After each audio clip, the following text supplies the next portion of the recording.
Sa ibang balita, hindi natatalakayin ng Senate Electoral Tribunal ang residency issue ni Senadora Grace Poe at sa halip, tututukan naman ito ang citizenship issue ng Senadora. Ang ulat mula kay Joseph Parafina.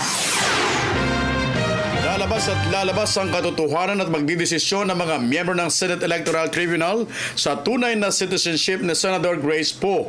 Nais din ng senador na matapos sa lalong ng isyong ito. Nasabi niya ang pahayag matapos dumalo sa preliminary conference ng SET sa kataas-taasang hukuman. Ako naman ay kumpiyansa sa kanilang kakayanan at dasal ko lamang na ang kanilang konsyensya ay hindi madidiktahan ni numan.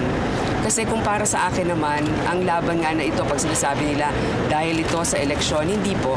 Ito po ay laban ng marami sa atin dito sa bansa na nakakaranas rin ng ganito.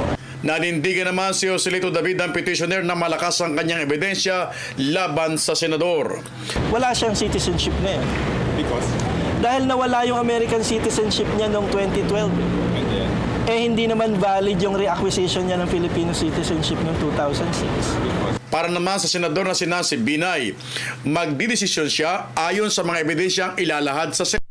Dahil sa ang kanyang ama na si Vice President Binay ang posibleng makakalaban ni Poe kung tatakbo ito sa pagka-presidente. I will be fair at titingnan ko talaga yung mga ebidensya na ihaharap. And then I will make my decision based on the evidence presented to the tribunal.